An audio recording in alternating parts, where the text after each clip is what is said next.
Lucas capítulo 10 e o verso de número 25. 10 e 25. E eis que levantou um certo doutor da lei, tentando-o, dizendo: Mestre, o que farei para herdar a vida eterna? E ele disse: O que está escrito na lei? E como lê? E respondendo ele, diz: Amarás o Senhor teu Deus de todo o teu coração, de toda a tua alma, de todas as tuas forças e de todo o teu entendimento, e ao teu próximo como a ti mesmo. E disse-lhe: Respondeste bem, faz isto e viverá. E ele, porém, querendo justificar-se a si mesmo, disse a Jesus: Quem é o meu próximo? E respondeu-lhe Jesus, dizendo: Descia-se um homem de Jerusalém para Jericó, caiu nas mãos do salteador, os quais o despojaram, espancando-os, o retiraram, deixaram meio morto. Ocasionalmente descia pelo mesmo caminho um certo sacerdote, e vendo-o passou de largo, e de igual modo também um levita, chegando àquele lugar, vendo-o passou de largo. Mas um samaritano que ia de viagem chegou ao pé dele e vendo-o, moveu-se de íntima compaixão, aproximou-se, atou as suas feridas, aplicou azeite e vinho, pondo sobre a sua cavalgadura, levou-o para uma estalagem, cuidou dele. E partindo o outro dia, tirou 2 dinheiros e deu ao hospedeiro e disse: Cuida dele, e tudo mais que gastares eu te pagarei quando voltar. Qual deste, pois, dos 3 te parece que foi próximo daquele que caiu na mão dos salteadores? E ele disse: O que usou de misericórdia para com ele. E disse-lhe, pois, Jesus: Vai e faz da mesma maneira. E você diga amém. Podemos tomar assento, meus irmãos. Quero meditar com os irmãos. A Bíblia é muito precisa. Jesus vai nos dar sobre a lei.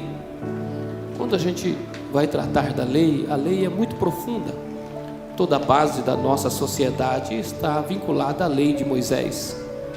Até a nosso Código Civil, do nosso país, está vinculado da lei de Moisés. Então a lei de Moisés é muito profunda. E quando a gente vai falar da lei, a lei eram 10 mandamentos, mas também tinha os mandamentos e tinha as ordens da lei, que quando você vai ler o livro que está no Êxodo, por exemplo, a lei era muito extraordinária. Ela vai falar sobre a necessidade de um homem viver bem. Então a lei era dividida em 2 partes, assim como os mandamentos eram em 2 partes. Os primeiros 5 versos dos mandamentos refere-se do relacionamento de Deus, do homem com Deus, e depois os outros 5 do homem para com o próximo. Amarás o Senhor teu Deus de todo o teu coração. Então é o primeiro. Então Jesus, quando vai resumir a lei, ele resume os 10 mandamentos em 2.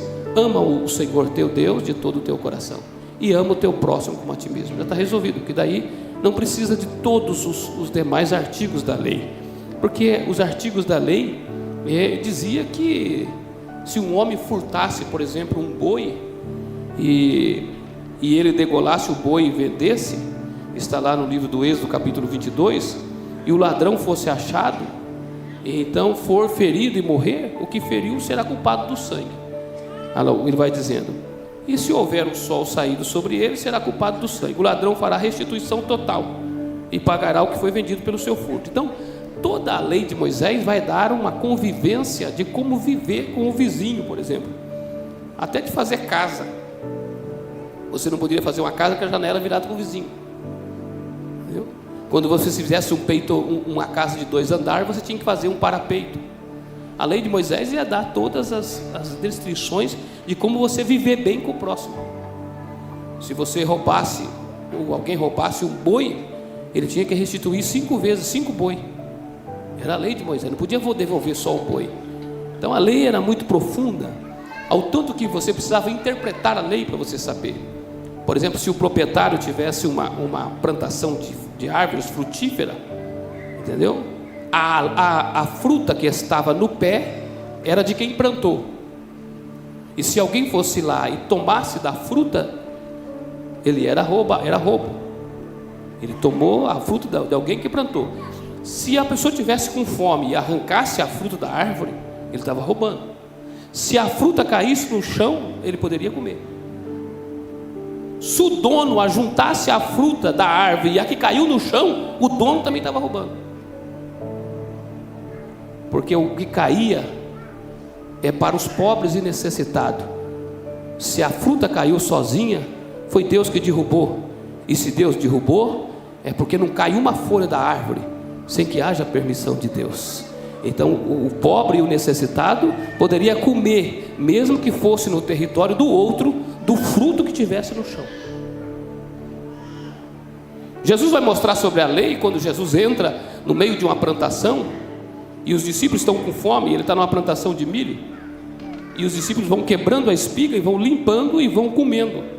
Os fariseus dizem assim: ué, você não está vendo o que seus discípulos estão fazendo? Eles estão comendo o que eles não plantaram.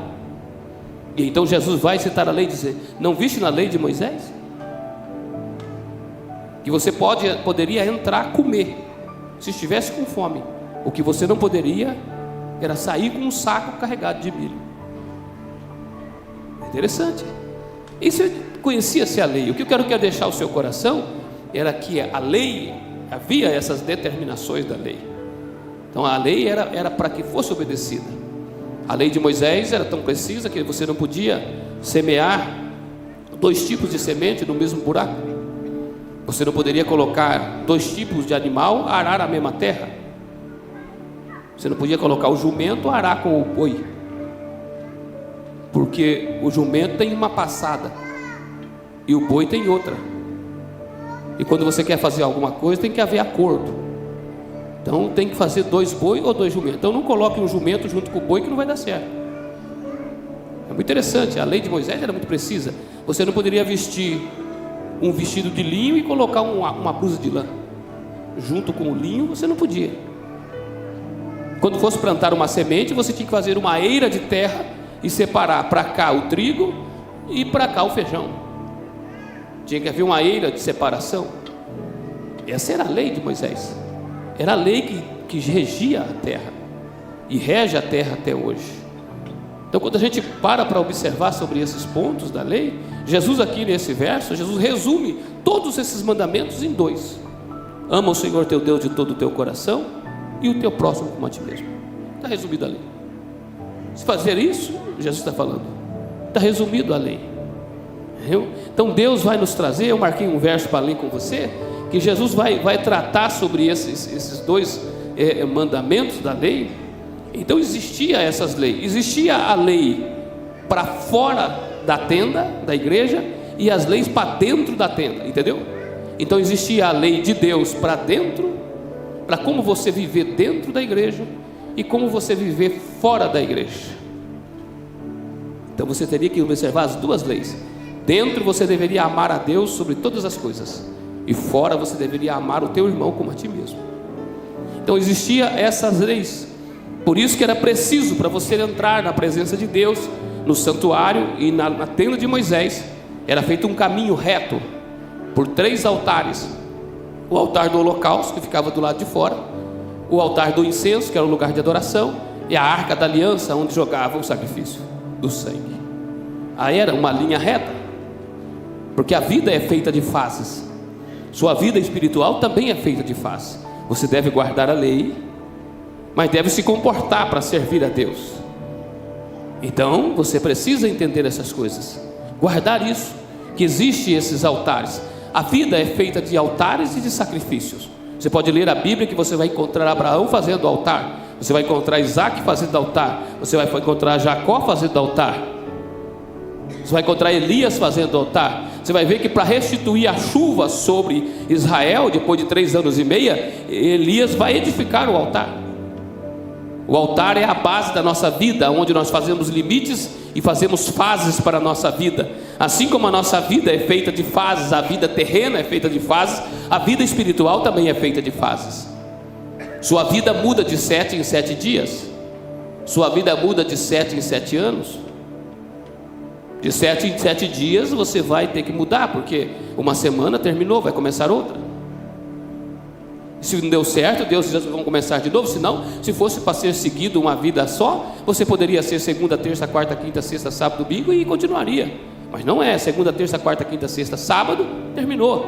Aí começa de novo, 1, 2, 3, 4, 5, 6, 7, terminou. 1, 2, 3, 4, 5, 6, 7, terminou. E aí vai de 7 em 7. A vida também, Deus dividiu ela em 7 anos. De 0 ano, quando você nasce, até os 7 anos, você tem uma transformação tremenda. Seus dentes caem, você fica banguelo. Você parte da fase da inocência para a consciência. Quando é que parte para essa fase da inocência para a consciência? Quando o primeiro dente da criança cai. Uns caem com 7, outros caem com 6, outros caem com 8, outros caem com 9. A criança sai da inocência para a consciência quando o dente de leite cai. Entendeu? E o dente de leite é o significado de que a criança é inocente. Depois que caiu o primeiro dente, ela já não é inocente mais. Ela já entende do que é pecado. Então aí a Bíblia também diz que na vida é feita de fases. Depois dos 7 anos que caiu os seus dentes e você ficou banguelo e que você passou da fase da inocência para a consciência, agora você já está começando a aprender a ler e a escrever. Aí você entra na segunda fase da vida, que é do 7 para o 14. E aí dessa fase os meninos vão começar a aparecer uns pelos no rosto, no corpo. Vão entrar na fase da puberdade. As meninas vão começar a ter uma mudança hormonal no corpo. Aí começa a segunda fase, a voz dos meninos muda. As meninas começam a se interessar de se arrumar. Aí é que as mães estão adiantando o processo. Você vê criança com 3 anos usando batom. Você vê criança com 3 anos usando mini saia. Mas é com 14. Depois, se você adianta o processo da sua filha, não reclame se ela começar a namorar com 12 anos. A culpa foi sua. Diga, é de 7 em 7. Não, diga forte, é de 7 em 7. Entende? No meu tempo, pastor Jesus, eu com 14 anos ainda empinava a pipa, jogava bolinha. Nós nem pensávamos em namorar, irmão. Namorar era coisa do outro planeta para nós. Nós não estávamos nem aí com esse negócio, porque era de 7 em 7. Mas hoje os pais estão fazendo com isso, torne as meninas, os rapazes. E os pais têm orgulho de dizer assim: a minha filha está gostando do fulano. Quantos anos tem sua filha? 12. Verbalizando? Parece que você não entende da fase da vida. Um casalzinho chegou aqui, de mãozinhas dadas, alegres, felizes. E eles dizem: nós queremos a bênção do pastor. Eu falei: a bênção? Eu vou abençoá-los. O que ela é sua? É minha namorada. Ah, tá. Quantos anos você tem? 13. E você? 15 para 16. Maravilhoso. Mas como que você vai fazer um negócio desse? Não, eu vou ir morar com ele. Ah, maravilhoso, eu vou orar para vocês. E eu olhei para ele aqui nessa ponta aqui, coloquei a mão aqui na coisa e olhei para ele e diz assim: você trabalha na onde, meu filho? Ele disse: não, eu não trabalho, eu estudo. Ah, você estuda. Mora com quem? Com a minha mãe. Seu pai? Não, meu pai, eu não tenho pai, só mãe. Tá. E quem é que cuida lá? Ele diz: minha mãe, com a aposentadoria do meu pai. Quem comprou a sua cueca? Ele diz: minha mãe. Falei: tá vendo? A mãe dele comprou a cueca dele. Você está entendendo? Aí ela ficou olhando para mim assim. Falei: você quer que eu abençoe isso? É fases da vida. Fases da vida. Tem mais 7. A hora que tiver 14, que aparecer os meninos e as meninas, não é esse negócio de ficar mandando zap, mensagem: eu estou apaixonado. Nem sabe o que é paixão, irmão. Dos 14, ele começa a engrossar a voz, e ele começa a fazer um alvo para chegar aos 21. Porque a hora que ele chegar aos 21, ele é independente, não precisa do pai para assinar no cartório, não precisa da mãe. Ele chegou à maturidade da idade. Ele já chegou ao limite, é um homem equilibrado, é uma mulher já equilibrada na altura. Até os 21 ele ainda cresce, ainda aumenta os ossos, ainda aumenta os nervos, ainda aumenta a carne. Ele pode crescer alguns centímetros, ele pode ter alguma mudança ainda na fisionomia. Depois dos 21 não tem jeito, só fica mais bonito, mais nada. Depois que passar os 21, aí a fase da vida, 21, dos 21 para os 27, ele conclui o projeto que ele fez para a vida, o estudo que ele começou, o namoro que ele iniciou, vai terminar em casamento, a empresa que ele inaugurou, vai começar a crescer, desenvolver com os empregados, o salão alugado que ele começou, o seu comércio, ele começa a pensar em comprar o próprio prédio, ele começa a se ampliar com funcionários, ele vai dar crescimento. Aos 35, ele já está equilibrado no seu negócio, ele já está pronto para poder cuidar da família, ele já tem filhos, ele já tem um projeto para cuidar dos filhos, ele já tem um plano para quando é que vai levar essa família. Aos 42, esse homem já está no patamar da sua vida, já olhando para frente, dizendo: eu já estou assegurado. E aí ele vai para os 49, ele já está agradecendo por tudo que Deus tem feito na tua vida, e ele vai começar a viajar, a andar, porque a vida é feita de fases. Pastor, por que a minha vida não é assim? Porque perdemos a fase dela. Por isso você vê uns homens grandão, de bermuda, sem camisa, soltando pipa e batendo nas crianças quando ainda perde o pipa, porque quando ele tinha 7 anos ele não soltou pipa. É a fase. Criei meus filhos, nunca comprei uma gravatinha para ele, comprei uma biblinha para ele e falei para ele: você vai ser pastorzinho. Vai não, você vai ser criança. Sobe em cima do telhado, corre atrás do pipa e dá um jeito. Ele tinha 6 anos e eu ia para a igreja, e o Gil era solteiro, porque o Gil também deu trabalho. O Gil era solteiro, e eu chamava o Gil, dizia: você é obreiro agora, sorteiro, você não tem filho, vai cuidar do meu, ó. Corre, não deixa o menino, Gil. Eu vou na construção e o menino está aí, 6 anos, 7 anos, o menino ficava lá, soltando pipa, e nós fazendo buraco para fazer construção. Daqui a pouco, irmão, o serviço ficava difícil. Cadê o Gil? Soltando pipa com os meninos. Ele aproveitava para pregar, mas era criança. O que eu estou querendo dizer para isso? Deixa os seus filhos viver a fase da vida. Deixa eles brincar de carrinho, deixa eles brincar de casinha, deixa passar as fases da vida, porque a melhor fase é a infância, que a gente não pensa o que vai comer e nem a conta que nós vai pagar. Então deixa eles viverem essas melhores fases. Não mostra para eles que a vida também é fácil, porque não é fácil. Não fica dando tudo para eles, porque eles não vão dar valor. Não se endivida por um iPhone de 14, esse última geração 14, e depois fica lá sem comer. Não faz, ele vai achar que a vida é fácil. Vai ensinando as fases da vida, a ele atravessar fase por fase. Deixa ele, para ele dar valor à vida, para que quando ele chegar a ser homem, ele saiba que agora é uma fase da vida que ele precisa atravessar. A vida é feita de fases. Tudo na vida é fase. Então, o que eu estou dizendo a você é que a vida espiritual também tem fases. Você começa lá fora, fazendo sacrifício no altar, depois você entra para dentro, faz sacrifício de louvor, e depois você atravessa a cortina e você se rende ao Todo-Poderoso. Entendeu? São fases da vida. Sabe qual é o problema que eu trouxe para poder ler com você?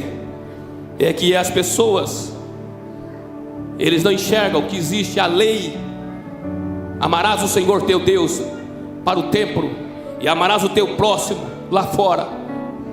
Eles vivem aqui dentro, mas não vivem lá fora. Eles adoram a Deus aqui dentro, mas não tem uma lei lá fora que o conduz.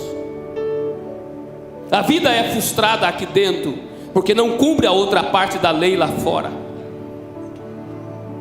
Eles fazem compromisso com Deus aqui dentro, mas não paga ninguém lá fora.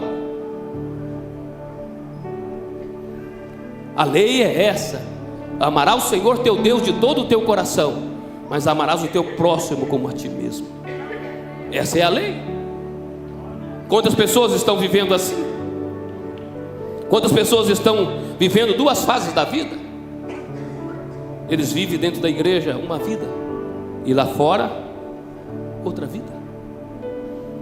Eles amam a Deus aqui dentro, mas não amam a mulher lá fora, não amam o marido lá fora, não amam os filhos lá fora, não conserva os parentes lá fora, não conserva o vizinho lá fora. Então não adianta nada. A lei foi repartida em duas fases: ama o Senhor teu Deus de todo o teu coração, não tenha outro Deus além de mim. Essa é a primeira lei. A segunda parte da lei é: amarás o teu próximo como a ti mesmo. E quem ama o próximo não critica o próximo, não fala mal do próximo, não fala pelas costas do próximo, não quer o mal do próximo, não engana o próximo, não trai, não engana, não é isso? Então aí Jesus resumiu tudo a lei nesse mandamento. Então o texto que eu estou lendo com você, para que você guarde isso, é que a gente vai entender essa parte. Por isso que eu li esse texto para me orar com você, que é o bom samaritano. Quando a gente fala do bom samaritano, Jesus está falando dessa parábola, a gente precisa entender quem eram os samaritanos. Os samaritanos eram um povo que morava em Samaria, uma cidade fundada por um homem chamado Onri, que era um rei de Israel, para ser a capital do reino do norte, Samaria. Só que quando Israel foi levado para o cativeiro mais curto, que é o cativeiro babilônico, o cativeiro que eles foram levados, e eles passaram 70 anos nesse cativeiro. Quem levou eles no cativeiro? Pegaram o povo de outra nação e trouxeram para dentro de Israel, para dentro de Samaria. Pegaram os samaritanos, levaram para o cativeiro, e pegaram o povo de outra nação e trouxeram para Samaria. O que aconteceu? Eles misturaram, acabaram namorando, casando, tendo famílias. Depois que eles voltaram do cativeiro, a nação do reino do sul, chamada Jerusalém, olhava com outros olhos para os samaritanos, porque agora o sangue deles estavam misturados com outras nações da terra. Eles não eram mais puros. Então eles diziam: os samaritanos não é nosso. Ao ponto que eles fizeram um altar na própria cidade, ao ponto que eles fizeram um templo na própria cidade, ao ponto que eles levantaram o sacerdote na cidade de Samaria, e não ia mais para Jerusalém. A divisão começou que quando Salomão morreu, e quando isso houve uma rivalidade dos samaritanos. Quando você vai ler o capítulo 4 do Evangelho de João, e que você encontra ali a mulher samaritana, com que ela tinha relacionado com todos aqueles maridos, 7 maridos, e aquela mulher vem buscar água do poço. Os samaritanos eram o guardador da herança de José, que era o poço de Jacó. Aquela propriedade era de José, e o poço também era de José. É que o nome foi dado para Jacó. Jacó colocou a placa no poço, mas a herdade era de José. Aquela mulher samaritana, ela foi encontrar, ela nunca imaginou encontrar com Jesus. Mas os samaritanos, apesar de ser rejeitados pelos judeus, não poderiam entrar em Jerusalém, não poderiam ir ao templo, não poderiam cultuar. Eram vistos como um povo perdido, misturado, sem salvação. Então, ao ponto que eles não queriam, quando os judeus subiam para Jerusalém, e Jerusalém e Samaria ficava no meio do estado, do país, para eles saírem lá dos lugares, eles tinham que passar por dentro do território dos samaritanos.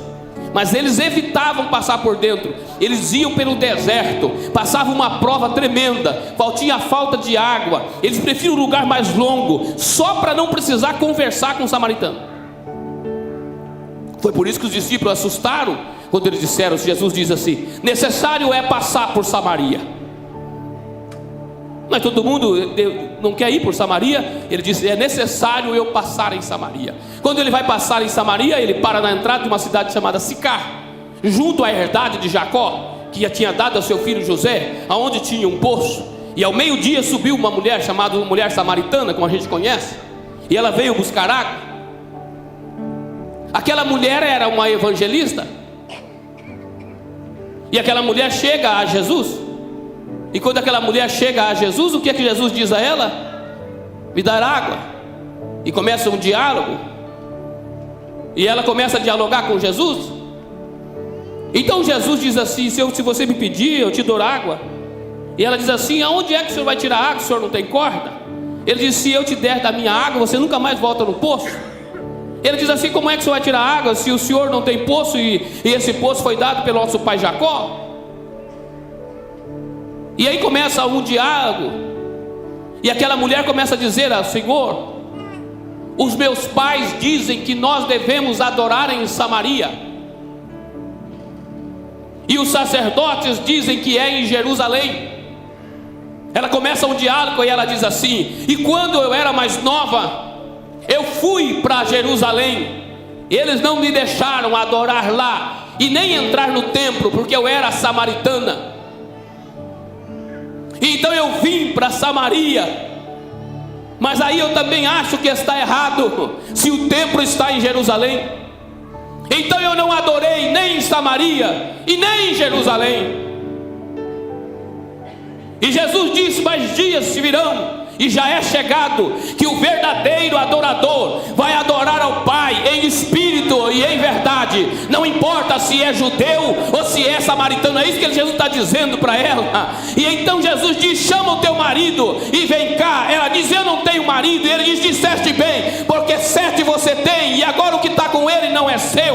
A mulher diz: eu vejo que é profeta. Ela deixou o cântaro. Então aquele povo rejeitado, chamado samaritanos, eram evangelistas, porque ela deixou o cântaro, deixou o coração, e entrou para dentro da cidade. E quando voltou, trouxe a cidade inteira para ouvir Jesus falar, porque todo evangelista, ele deixa o coração para poder evangelizar. Era um povo rejeitado, mas eles eram evangelistas. Os samaritanos, rejeitados pelos judeus, eram também adorador. Jesus curou 10 leprosos, e a Bíblia diz que todos eles foram embora, mas um só voltou e se rendeu e adorou. E Jesus disse: não foram 10 que foram limpos, sim, só voltou um, e este é samaritano. Eles eram adoradores. Os samaritanos eram adoradores, foram os primeiros a reconhecer Jesus como Messias.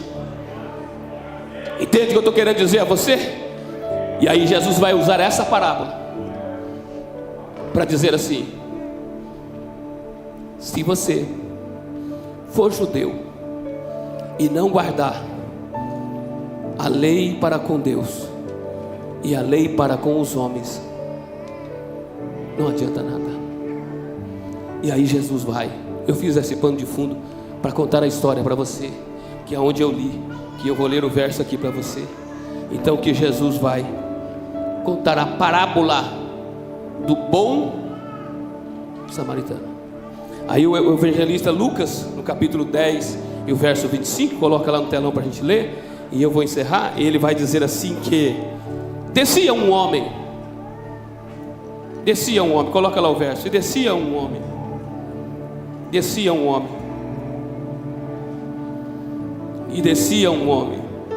o verso 30, e descia um homem de Jerusalém para Jericó. Você vê que a situação desse homem não era boa. Esse homem descia, e toda gente que começa a descer, ele não percebe que está descendo, porque descer também é mais fácil. E descia um homem de Jerusalém. Jerusalém era no alto. Esse homem descia para Jericó. Jericó é uma cidade amaldiçoada. Esse homem vai deixar a capital e vai descer para Jericó. Caiu na mão do salteador, porque o inimigo está na beira do caminho. E qual caminho? De Jerusalém para Jericó. Ele caiu na mão do salteador. Despojaram, espancaram, retiraram e deixaram meio morto.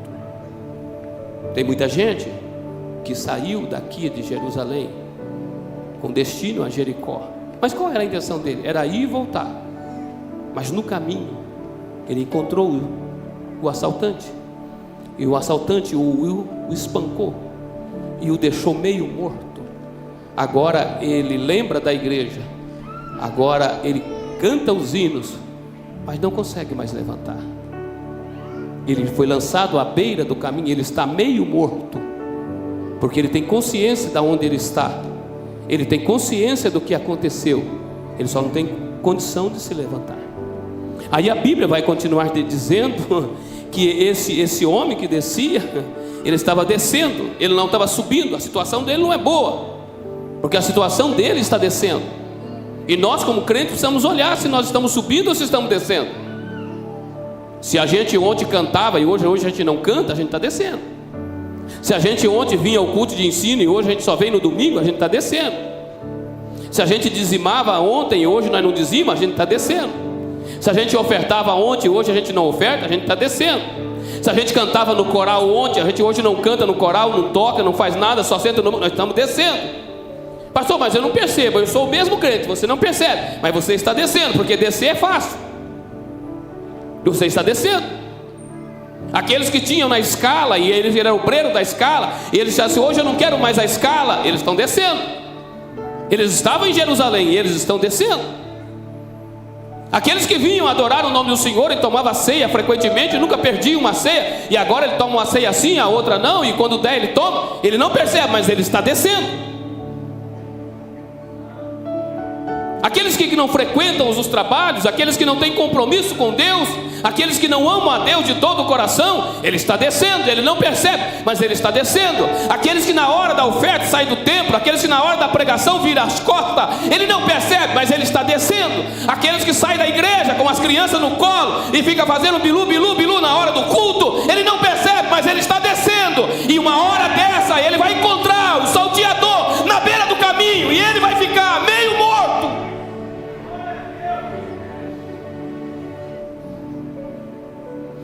Ele vai ficar esperando alguém visitá-lo. E Jesus vai dizer que o que desce afasta de tudo. O que desce, ele está perdendo a família. O que desce, está perdendo os filhos. O que desce, vai perder o emprego. O que desce, corre o risco de perder a saúde. O que desce, de perder as suas economias com coisas inesperadas. O que desce, ele pode ter dificuldade dentro daquilo dos seus planos. Ele está descendo, ele não percebe. O inimigo está à estreita, à beira do caminho, ele está descendo. Esse homem está descendo. Esse homem está descendo. Dificilmente você vai encontrar o inimigo despojando ou espancando alguém que está subindo.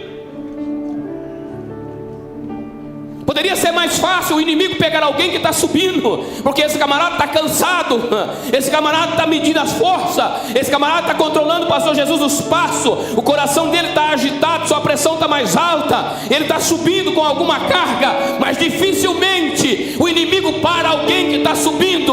O inimigo vai enfrentar e entrar no caminho de alguém que está descendo, porque alguém que está descendo não presta atenção na beira da estrada, e quem está subindo, ele está olhando pelas laterais, ele sabe, ele está subindo, e quem está subindo cada vez mais perto de Deus, cada vez mais perto do céu, cada vez mais perto de Jesus, ele está subindo. Então dificilmente o inimigo vai parar essa pessoa. E o texto vai dizer, coloque o outro verso, o verso 31, ocasionalmente, não era muito frequente, era assim, de vez em quando.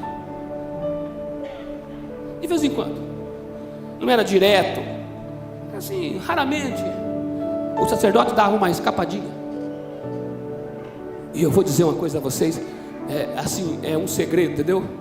O sacerdote também descia de vez em quando.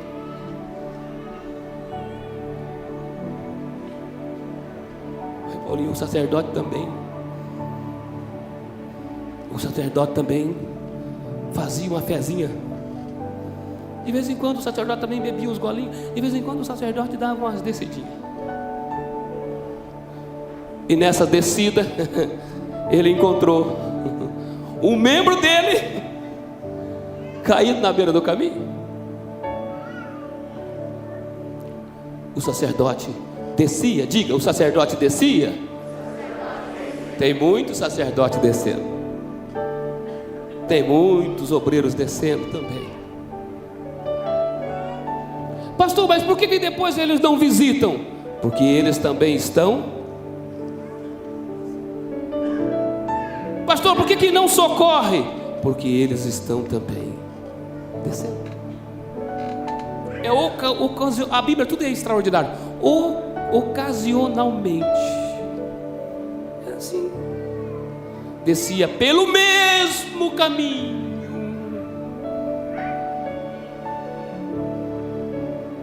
Pastor, por que o inimigo não pegou o sacerdote? Porque o inimigo já venceu só do sacerdote descer. O sacerdote dá mais lucro descendo do que morto na beira do caminho. Vendo-o passou de largo. O texto diz assim que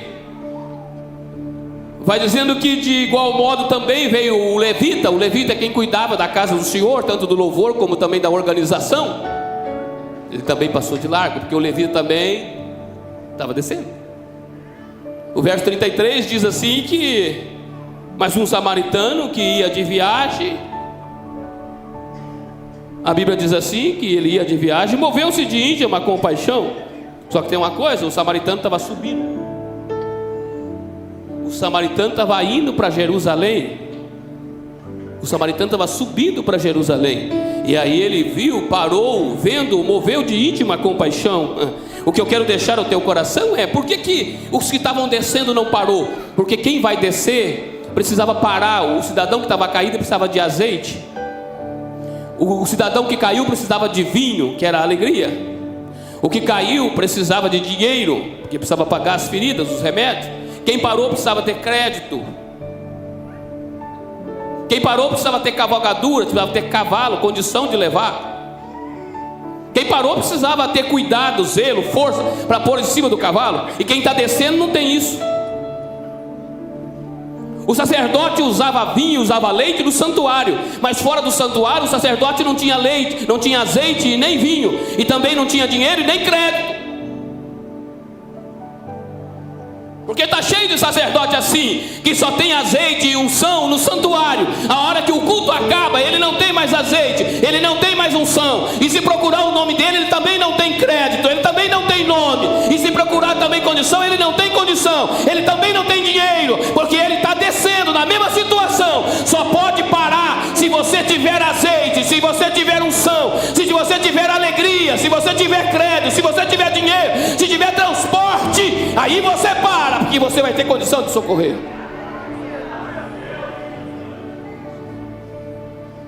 Diga, o samaritano, falado, criticado, mas estava subindo. Então eu deixo essa palavra ao teu coração. Diga comigo: quem desce não tem nada para dar, porque conforme ele desce, diga, conforme ele desce, ele vai perdendo pelo caminho. Uns perdem o cargo, outros perdem a função, depois perde o emprego, depois perde a saúde, depois perde a família, depois perde os filhos, depois perde a mulher, depois perde o amigo, e ele vai descendo, até que chega num estágio que só a mão de Deus pode tirá-lo de lá. O filho pródigo foi descendo, descendo, descendo, ao ponto que chegou no meio do chiqueiro dos porcos.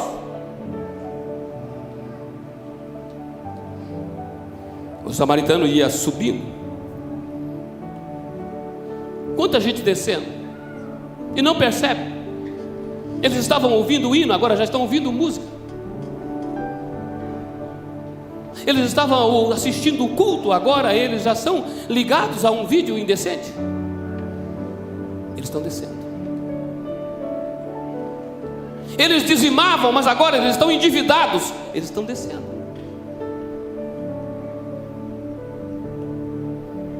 Eles estão descendo, mas eles não percebem, mas eles estão descendo. E numa hora qualquer, o salteador que está à estreita pega ele pelo caminho. Diga a esse irmão: o salteador, ele tem juízo de entrar aqui dentro para tirar você. Ele sabe que não vai conseguir, então ele vai esperar. Diga, ele vai esperar quando descer pelo caminho de Jericó.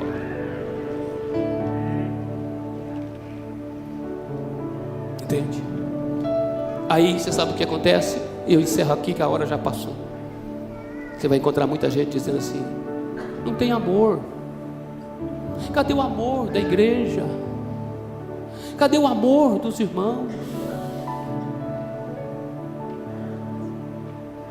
É porque só pode parar quem tem como ajudar. Senão não ajuda. É em vão parar. Só pode parar quem tem amor, quem tem condição, quem tem crédito para isso. Então eu termino dizendo a você que muitos estão querendo fazer a obra de Deus. Lucas está dizendo, mas deveriam estar subindo e eles estão descendo.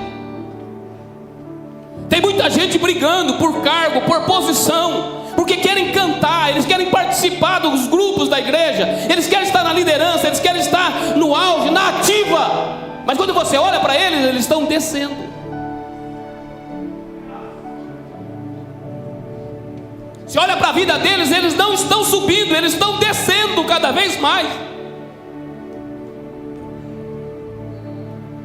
Eles até usavam a gravata igual a da gente, agora já não usa mais. Eles estão descendo.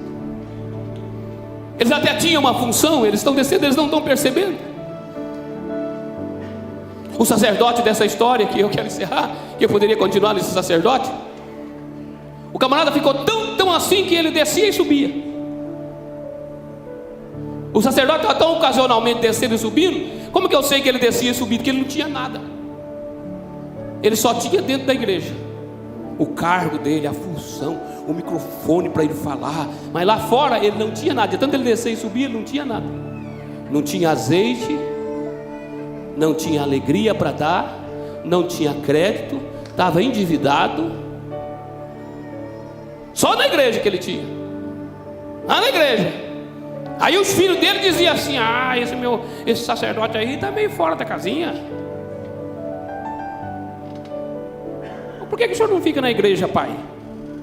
Porque na igreja o senhor é uma bênção. É porque ele vê quando o sacerdote sobe e desce.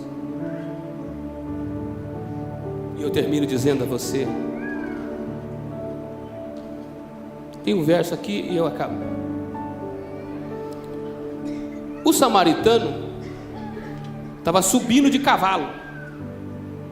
Olha para o seu irmão, diga: quem desce, não tem nem cavalo, está descendo de a pé. Mas o samaritano, diga: o samaritano estava subindo de cavalo. Quem desce não tem crédito, mas o samaritano tinha dinheiro. O camarada tinha dinheiro para investir.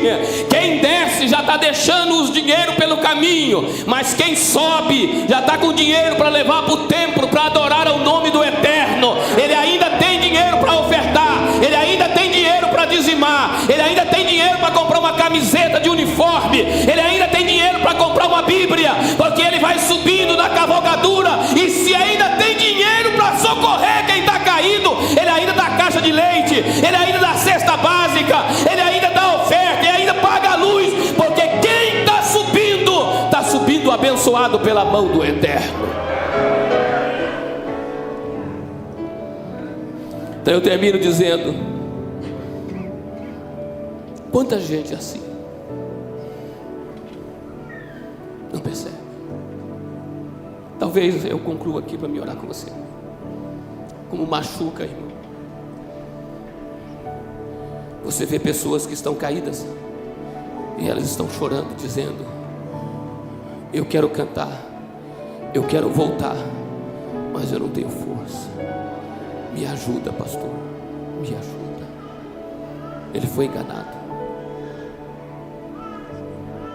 Ele foi roubado. Agora ele não tem dinheiro para pagar o Uber, ele não tem dinheiro para arrumar um cavalo, ele não tem dinheiro para arrumar curativo, ele não tem dinheiro para arrumar alegria, ele não tem dinheiro para diversão, ele não tem dinheiro, ele não tem crédito. Agora ele está endividado, ele está com problema com a família rejeitou, os filhos rejeitou, todo mundo largou. Agora ele não tem.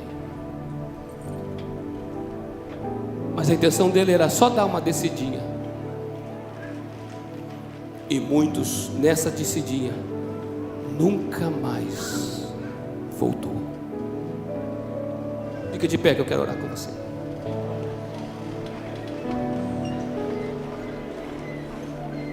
O samaritano, falam dele, mas ele não importa, ele está subindo. O samaritano está subindo, pastor, está subindo. E o camarada é ousado, ele pega na cavalgadura, ele joga azeite, ele traz alegria, ele tem uma palavra de Deus, ele joga em cima do lombo, ele atrasa a sua viagem, ele leva na estalagem, ele paga a diária, e ainda diz para o homem: quando eu voltar, eu pago o que você gastou com ele. Quem está subindo é um negócio fantástico. Quem está subindo devagar, mas subindo. Olha para esse irmão e diga: você está subindo ou está descendo, irmão? Não, eu só vou dar uma descidinha ali, pastor. Vai ter um peão de boiadeiro. Eu vou só ver os boi ali, irmão. Vai que vai ter um boi na beira do caminho esperando você.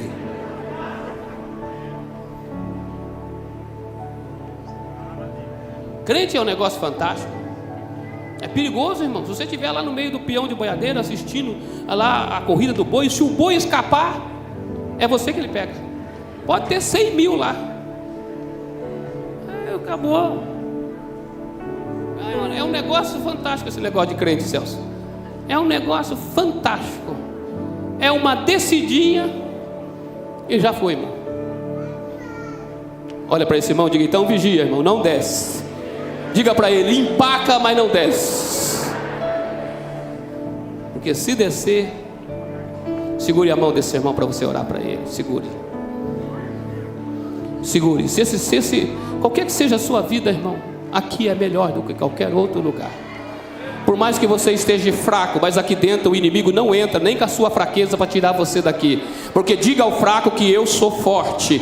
Então você é mais forte aqui dentro do que lá fora. Então não desça, não desça. Se você não consegue subir, não desça. Pare, tome fôlego, grita ar, mas não desça, não desça. Não perca o que Jesus já te deu. Não desça, não desça. Satanás está de olho na sua casa. Satanás não casou, não tem mulher, não tem filho, nunca namorou, nunca beijou uma demônia nem uma capeta. Ele nunca fez aliança. Satanás não fez casa, não tem um filho feio, chifrudo igual ele. Não tem, não tem. Está de olho na sua casa. Então fique lá dentro e guarda a sua família. E não desça, não desça. Urai que é abachuri Deus.